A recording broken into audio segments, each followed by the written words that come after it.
So a lot of you said have lost a lot of weight recently. What's changed? Sprite. I'm the Sprite, mate. Seriously, I've come to Chiang Mai and I have lost weight. I have lost weight. You can see the body fat. You can sort of, I'm not sure this camera's not so good, but you can sort of see there's not much body fat on Durianrider. There never really was. I was there. But what's the change in my diet that's led me to lose the body fat? I don't know what the change has been. I'm still on my refined sugar diet. Refined sugar, these are some dried Chiang Mai strawberries. These are refined sugar. When you dry or cook something, it is not a whole food. It's fucking tasty though. A baked potato is not a whole food. When you peel a potato, most of the fibre in a potato is in the skin. So when we go to our buffets and we have rice, potatoes, and a salad, that's not whole food. The salad's whole because it's still raw. But when we cook a potato without the skin, we take away the fibre. When you remove the fibre, remove the water, it's dried, it's now refined. It is no longer a whole food. It's not a whole food. You want a salad, a lettuce leaf is a whole food. A baked potato, any cooked food is not a whole food. It is dead. The enzymes are gone. These strawberry seeds will not sprout. They've been heated, cooked, tunnel dried, sun dried, whatever. Dead. Enzymatically dead. It's not a whole food. Raw food is a banana. That's a whole food. You peel it, it's raw, it's living, it's still ripening. If your food's not ripening on your plate, it is dead food. Doesn't mean it's unhealthy food, doesn't mean it's bad for weight loss, but it's dead. It is not whole. Whole means it's still all there. It's living, it's raw. When you get your little flax crackers and chuck them in a dehydrator and dehydrate them, they're not going to sprout anymore. They're dead. It's not raw. It's cooked. It's no longer whole food. The water's been taken out. Alright, so this the whole food trend on the internet is just a trendy thing, and I get it, but it's not whole. It's not the whole truth. It's like the first world fucking problems we have when we get on the internet and we argue, is a banana smoothie whole food or is it eating bananas? And there's another question as well, is about, ever talking to Tori before about the banana smoothie. If you drink a banana smoothie, you're hungry an hour later, you didn't have enough calories. You got to drink more. Now people understand why I put sugar in my smoothies. Because I don't want to be hungry an hour later. I want to have a smoothie. I want to have a meal and be done for 4, 5, 6 hours. Where I can just go out riding. I don't ride for 4, 5, 6 hours. Rarely I do that. Maybe once a month. I can work on the computer 10 hours a day. I can just have that meal and be done with thinking about food. One thing I'd personally dislike, first world problem, is eating something and being hungry an hour later. I want to get my work done. I don't want to be like, having to go and get more food and stuff. I just want to have a big meal or have my food next to me and eat as I'm typing or as I'm watching a documentary or some educational material or whatever. I don't want to be like eating all day long. I love to eat. It's a first world luxury I have, and I'm grateful for my food, but I want to get work done.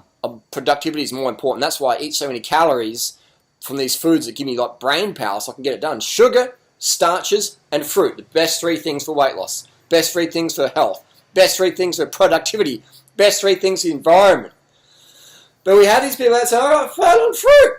Man, help me get fat, please. Someone please get fat. Do you know how much money I could make if I could get fat and then lose all the weight again? I can't get fat on fruit, sugar, or starches. Like, how? How? Let me know. Get me fat, please. Look at this face. Look at this. Where's the fucking fat, man? You know what I mean? Durianrider, you're a skinny, scrawny motherfucker. Sugar makes you fat. Durianrider, I got fat taking your advice. You know what I mean? Can you imagine if I never took steroids, how even much leaner I would be? As soon as I took steroids in that experiment, boom, 7, 8, 10 kilos. Boom. You see it in my face, it was more rounder. Didn't have the definition like I have now. Because you have more water weight on your body. Just get water weight, just get muscle. So the only way for me to gain weight would be to hop back on the sauce, on the hot sauce, and then poof, your face gets more of a pumpkin look. You look more round. You hold more water.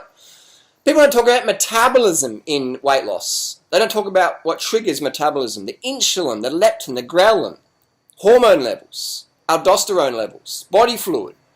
We don't really talk about that. It's just everyone wants this like dramatic, massive change, and they think their whole life's going to get better or whatever. But I've coached so many people, man. And you know people I've coached. And I've seen massive, incredible weight loss transformations. And you know what it's about? Sugar, fruit, starches. Get those more in, and you get better results faster, long term. You'll maintain them. You'll have more energy, and you won't be relying on stimulants, caffeine, or Ritalin, or cacao, or Adderall, or cocaine, or fucking Diet Coke, or whatever people take. We can wrap this video up, and I can say that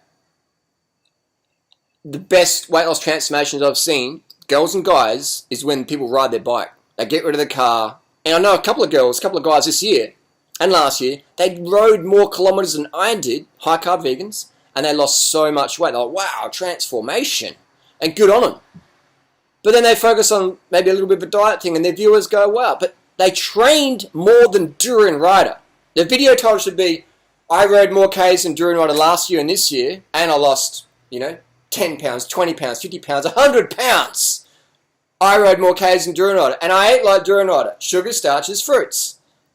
But the people don't do that. I'm not sure why, but that would be being fully transparent. Show us your Strava data. Show us the 500k weeks, or the 1000k weeks, or the 1500k weeks some people are doing, or the Everestings. Some people are riding their bike the height of Mount Everest in one day. Do you know how hardcore that is? Literally. Up and down a hill to the height of Mount Everest, 8,848 meters in one single ride. In 24 hours, they do it. And they lose a shit ton of weight. But people don't talk about that too much. Because when you do rides like that, that triggers the fuck out of your metabolism. And if you're eating consistent carb calories, man, your body loves you for that. And if you're getting sleep and you're not using or abusing stimulants regularly, your body loves you for that. You do big epic rides, you shred the weight, man. I mean, can you imagine if I actually did Indie Pack, like finished it, after just one day pulling out after getting hit by a car?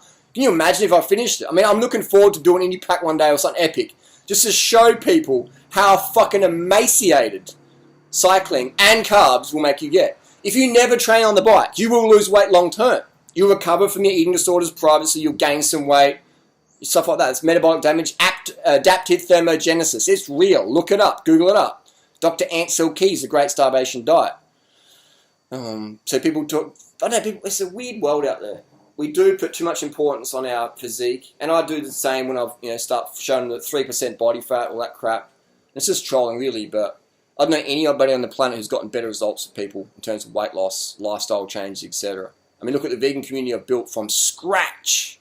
I first came to Thailand 12 years ago. There's nothing like this here. I made Adelaide the biggest vegan cycling community on the planet. Chiang Mai the second biggest one. You come to Adelaide, go in our Facebook group or go up Norton Summit, you'll meet some of the crew. Come to Chiang Mai, got Doyce Tep, you'll meet some crew. Every day of the year, there's vegans out there training.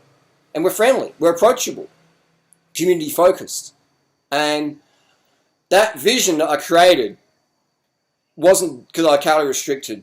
It wasn't because I was like cliquey and alienating other people. It's because I embraced changes in my lifestyle, changes in mentality, changes in diet, and embraced new people. And we ain't going to do nothing in the world if we calorie restrict, if we, cut out sugars, starches, or fruits, or we worry too much about, little things that don't really matter. But weight loss is, that's just like on the surface. Let's go deeper into human reality. Deeper into living. All this focus on just weight and stuff, and I get pretty bored of it, to be honest. And I understand that people in their 20s. When I was in my 20s, it was like an obsession. Being lean was like this obsession because you want to have that approval from other people because maybe you don't have enough self-approval, so you want to get approval from other people that don't really approve of themselves yet, and you want to have some maybe connection there, some esoteric connection with that sort of thing. I don't know. But when you're in your 20s, you put so much importance on like avoiding social awkwardness, and even if you know it's the right thing to do, you might not do it because it might be socially awkward. So you just like follow the sheep, follow the crowd. And I'll tell you, that's another video topic anyway. How to lose weight.